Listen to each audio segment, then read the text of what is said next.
Praises to Yahweh.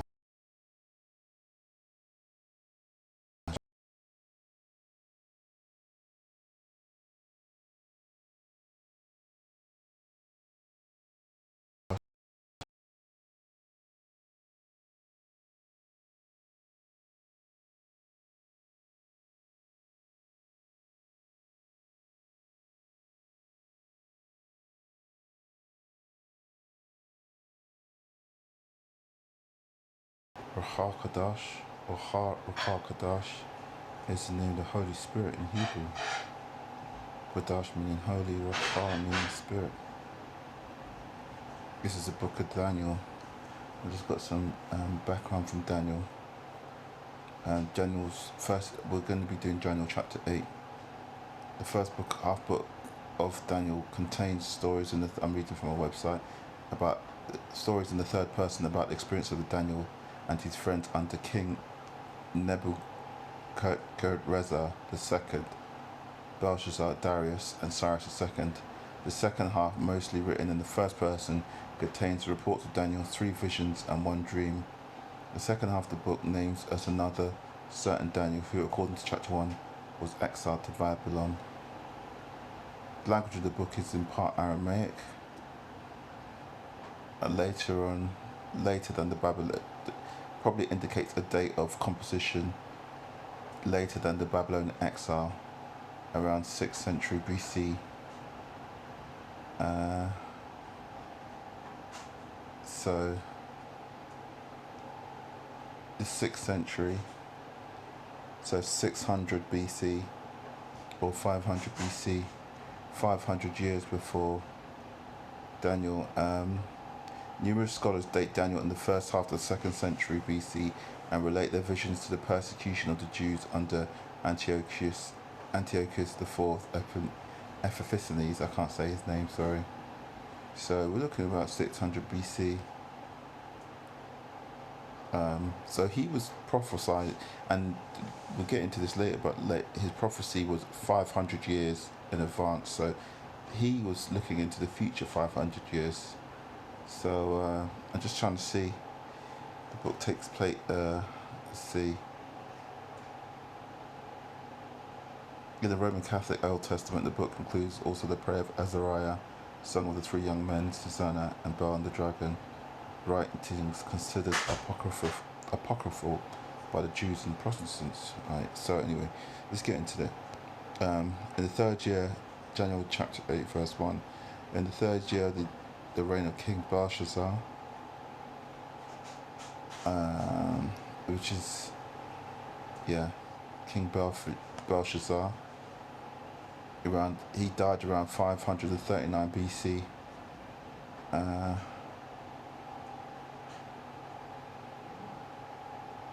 Founded. Daniel was found in cuneiform inscriptions, and this is Daniel was the son of Nebuchadnezzar. The Babylonian inscriptions indicate that he was in fact the eldest son of Nabonidus, who was king of Babylon from 555 to 539.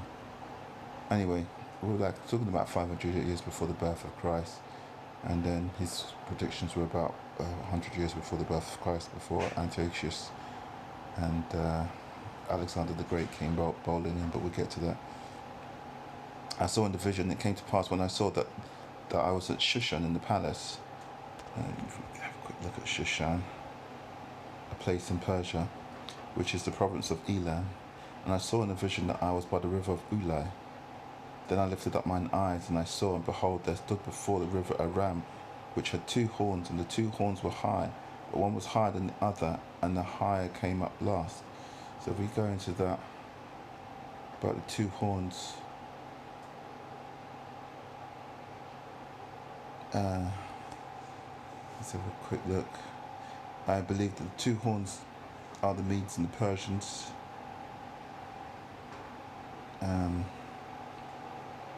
And the horn that came up last were the, let's see.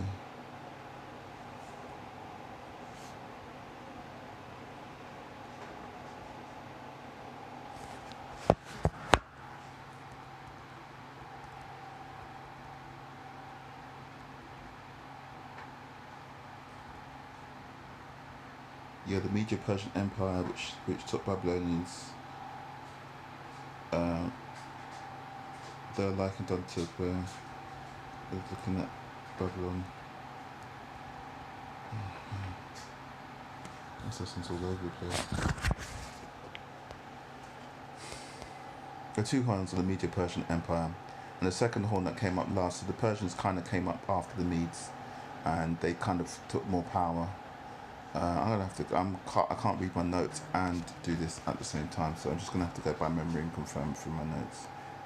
And I saw in a vision, and it came to pass when I saw, I was a Shushan the palace, which is the province of Elam, and I saw in a vision, I was by the river of Ulai, that I lifted up mine eyes, and I saw, and behold, there stood before the river a ram with two horns, and the two horns were high, but one was higher than the other, and the higher came up last. So the two horns of the Medes and the Persians, the higher horn being a bit more powerful, and the higher horn came up last, meaning that the Medes were ruling, and then the Persians came. I saw the ram pushing westward and northward and southward. That means he came from the east, right? Because that's where the Persians came from. Darius, I think it was Darius, the son of Darius, or what? One of the Dariuses. He's coming up. He came up last, and he started invading more empires. Daniel's prophecies are generally the conquest of empires, how empires go from one to another. And as I was considering, and as so that no beast might stand before him, neither was there any that could deliver out of his hand, but he did according to his will. And you can see that, like in the movie 300, is it, where they just going on about the Persian army, how big it is, and how it's just crushing everything in its path, and how the what's it called,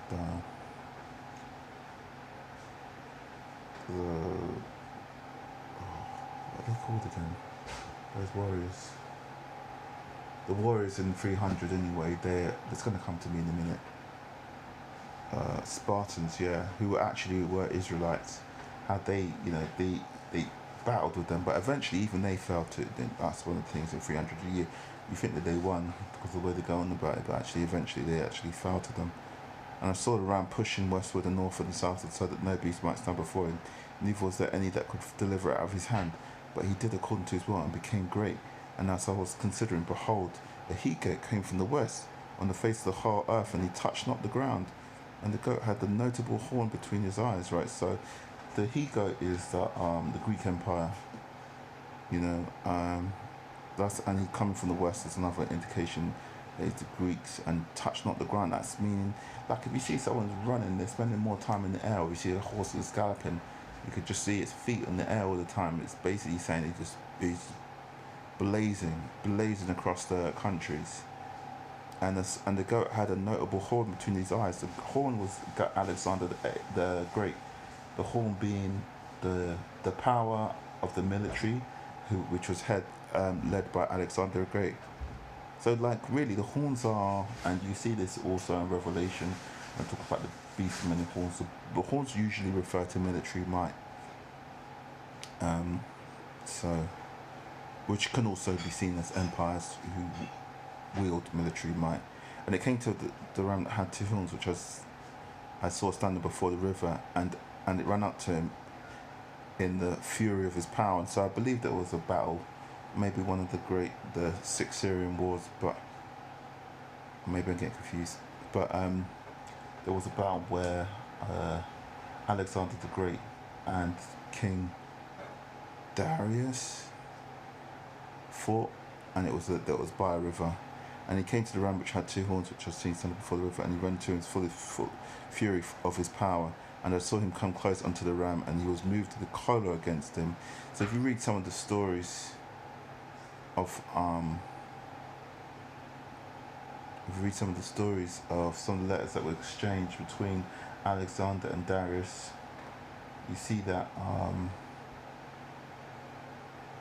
Alexander's just basically saying to him, you better refer to me as king, and when I come I want you to kneel. I'll allow you to have all of your I'll allow you to have all of your land and stuff, and you can keep your customs. But when I roll into town, I want my tributes, and I want to be telling you what goes what, because back in the day, you tried to conspire, you conspired to kill my,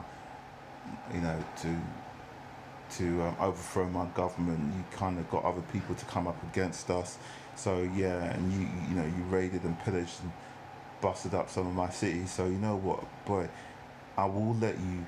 I will allow you.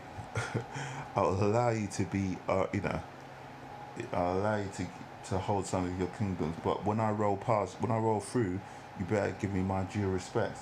And then Darius was trying to say all this sort of stuff like, oh, no, but you know what I'll do you a deal, because I'll do you a deal, like I'll send you some elephants or something, he was saying some things that were just annoying Alexander, because basically Alexander, he had the beef with Darius, right, because those Persians had done, in his eyes at least, they'd done Greece dirty, and so he was basically saying, you know what, we could do this the easy way or the hard way. I could come and I can just flatten your land and kill all your people, or you could just hand it over. And Darius is still trying to cut a deal, where he's not really in a position to cut a deal. Even later on, he was like,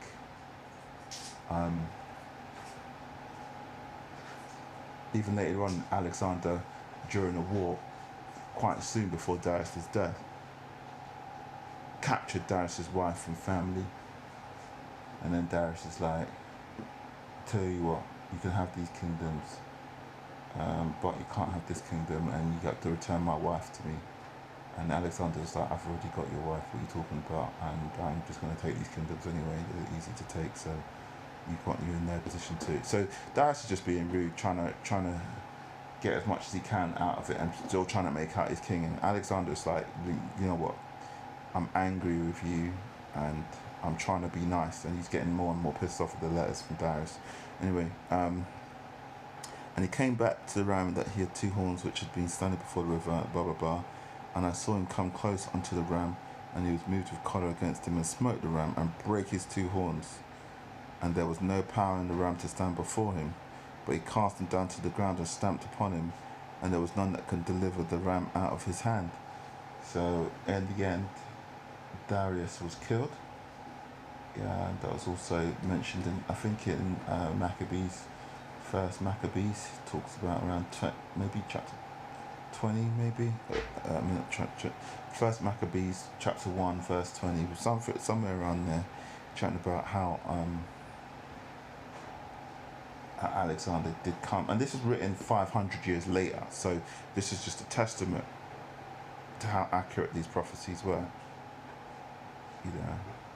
And yeah, so he smashed through Darius, and he although he didn't directly kill Darius, he got it to the point where Darius and his I'm just gonna talk street, right? Darius and his brethren were running from Alexander, and his brethren they just darked him, because they stabbed him, put some golden chains around him to slow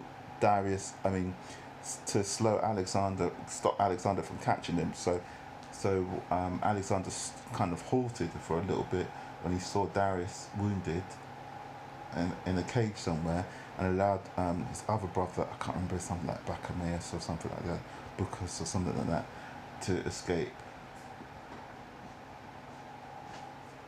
And by the time Alexander caught up with Darius, where he'd been wounded by his cousin or his brother, I think it's his cousin, Darius was dead. Then brake his horn, and there was no power in the ram to stand before him, but he cast him down to the ground and stamped upon him, and there was none that could deliver the ram out of his hand.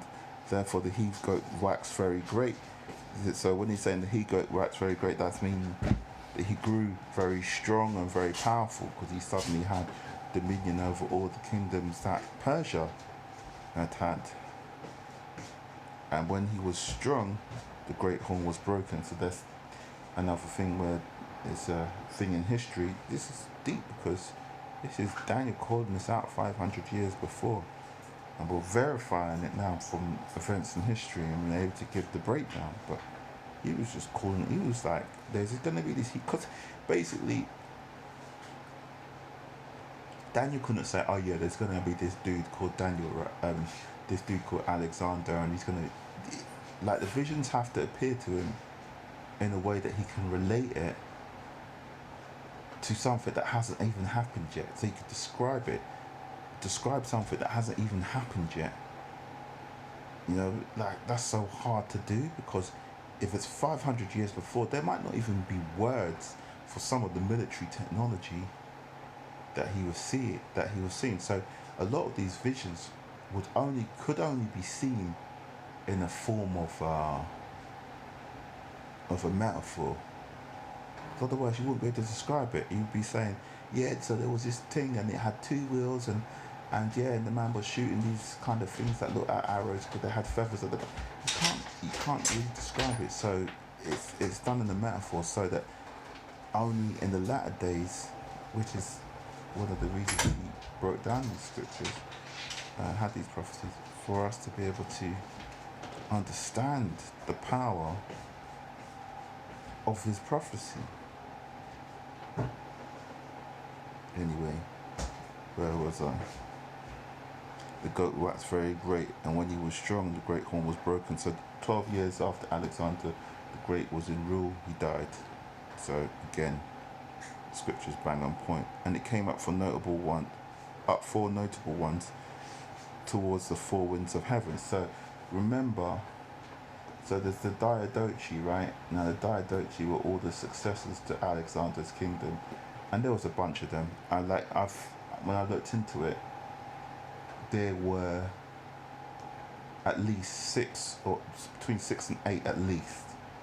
But if you look at the Bible, it says four notable ones, and there were four main ones. So there were more Diadochi than that. So you can say, oh no, Daniel, there's more than four Diadochi. But look at that word, key emphasis on the notable, because there was four notable: Seleucus, Lysidius, I think, Ptolemy, and someone else. Where is it?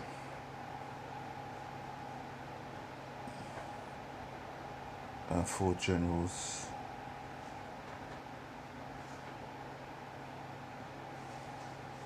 Give me a sec. Yeah, there's a fourth one. I can't remember the fourth one. Antagonist, something like that. Antagonist. So there's the four ones, and they basically, these Diadochi just like were fighting between them. There was all kind of madness going on between them. You know what I mean? They were ganging up on some people. You know, they all had basically. Alexander had this idea that he wanted this massive Greek kingdom to span the whole of the Asia and take over. And towards the end, some of the Diadochi realized that that's not going to be possible. Maybe it was too big a land to administrate, or it was too big a land to conquer, or they didn't have enough finances. I'm not sure what the reasons were. But others, I think, like Ptolemy, had an idea that they can, still were going on with this, trying to conquest the world and bring it all under Greece. And so to that end, they were always fighting, and they were doing deals with each other. I think Seleucus and Lysidimus ganged up on Ptolemy and Antigonus. They all were fighting within each other, and it was a big mess. But anyway,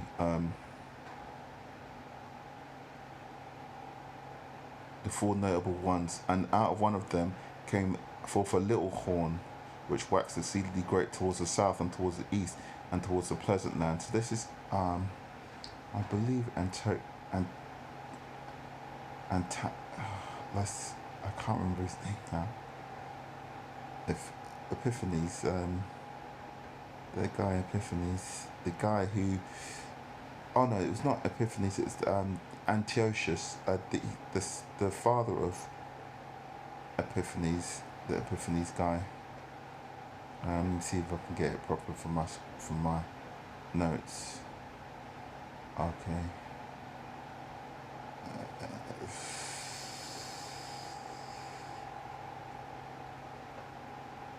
The father of Antiochus Epiphanes, I think his name might have been Antiochus as well, like Antiochus the third or something, but it was the father, and he went towards the pleasant land, and it waxed great even unto the hosts of heaven, and cast down some of the hosts that were the stars of the ground, and stamped upon them. So this was Antiochus Epiphanes.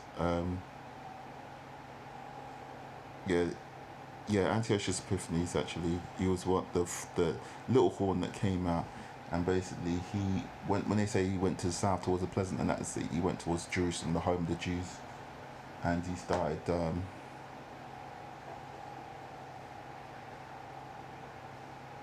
And it cast down on some of the hosts and the stars. The hosts and the stars, that's also seen in Revelation, are the Israelites and the holy ones of Israel, and stamped upon them. So the host is the group, isn't it? The host is the man them. The host is is the Israelite group, you know, and the stars being the special ones among them, like maybe the high priest and them, and stamped them onto the ground. Yea, he magnified himself even unto the prince of the host being the high priest of the temple. And by him the daily sacrifice was taken away, and the place of sanctuary was cast down. You can see that again in Maccabees, the book of Maccabees. I think it's First Maccabees, Second Maccabees, First Maccabees, chapter 1, chapter 2, basically chapter 3, maybe a bit of chapter 3.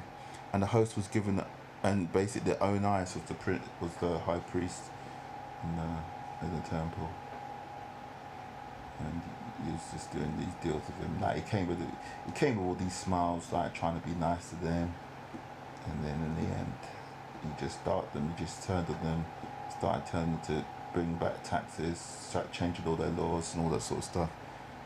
Yeah, he magnified himself even into the prince of hosts, and by him the daily sacrifice was taken away, and the place of the sanctuary was cast down, and the host was given unto him, and the host was given him against the daily sacrifice by reason of transgression, and it cast down truth to the ground. So yeah, there's a lot of people, again, that are saying the host is like the man them. So the host is just a group of people, generally from Israel, right? So, but it's basically saying against the daily sacrifice. So a lot of people, and this is in Maccabees, I think it might have been around chapter 1, First Maccabees chapter 1, around verse 50, where it started to talk about how some people said, oh yeah, let's make a deal with Antiochus, you know, to mean that this emperor, so that he doesn't, because a lot of Israel was getting persecuted for their beliefs at this time, taking away daily sacrifice, make it, you know, a sin to, you know, like if they saw you circumcise your child, you get in trouble, all this sort of thing. So yeah, they darkened basically, and there's a lot of people that were selling out, and that's that host that was given unto them. Such, and by him the daily sacrifice was taken away, and the host was given him against the daily sacrifice by reason of transgression, and it cast the truth down to the ground, and it practiced and it prospered.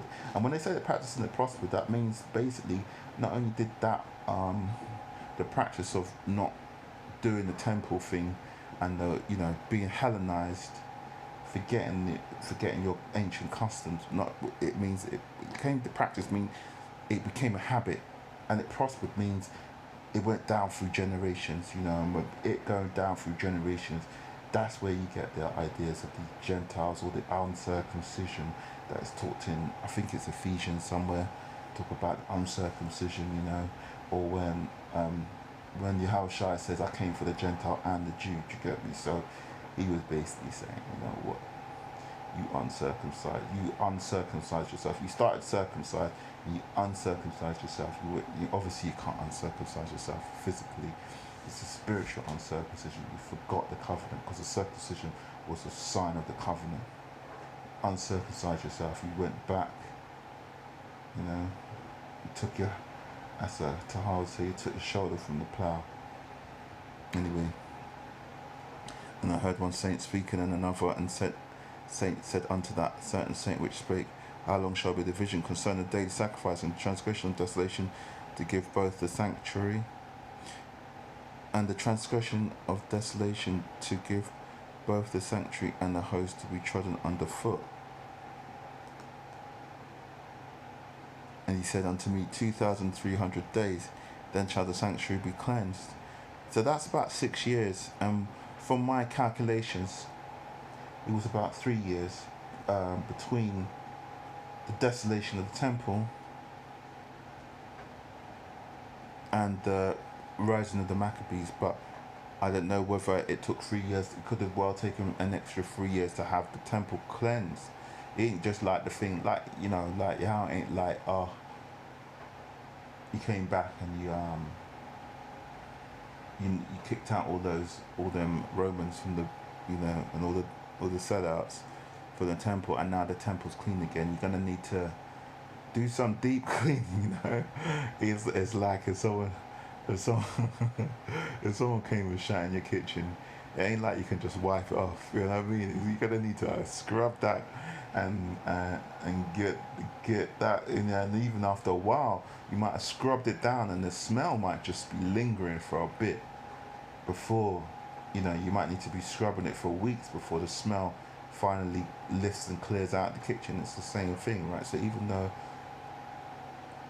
if you look at the, I think it's in Maccabees, it tells you the dates. I did a little bit of research. It tells you the dates. It was like the 137th year that Antiochus rolled into the temple, and it was around the 148th year or 47th year that, let's see, where have I got it? In the Maccabees 4 and 52, is when they got kicked out, and that was in the, no, in the 148th year is when they got kicked out. And then in First Maccabees 1 and 10, it was the 137th year, 37 to 48. It's about 9 years. So I mean, it could have been that 37 to 48. 37 to 48, yeah. So it's about 11 years. So there's a kind of a difference in time, but again, like, it's not, the temple was clean as soon as they got them kicked them out. It could have been an extra 7 years, you know what I mean, until, you know, like, you know how it likes to work in sevens, isn't it? So yeah, I see that prophecy is still on point, basically. And it came to pass that when even I, Daniel, had seen the vision and sought for the meaning, then behold, there stood before me an appearance of a man, and I heard a man's voice between the banks of Ulai, which called and said, Gabriel, make this man to understand the vision. Okay, and from here, I'm going to shut off here, because from here it just kind of goes down through the breakdown that we just went over, you know, about what the kings being Media and Persia and the Grecia, you know what I mean? But that's basically it. Hope that was edifying. Sorry for the wobbly start, and it's on to the next one. Shalom.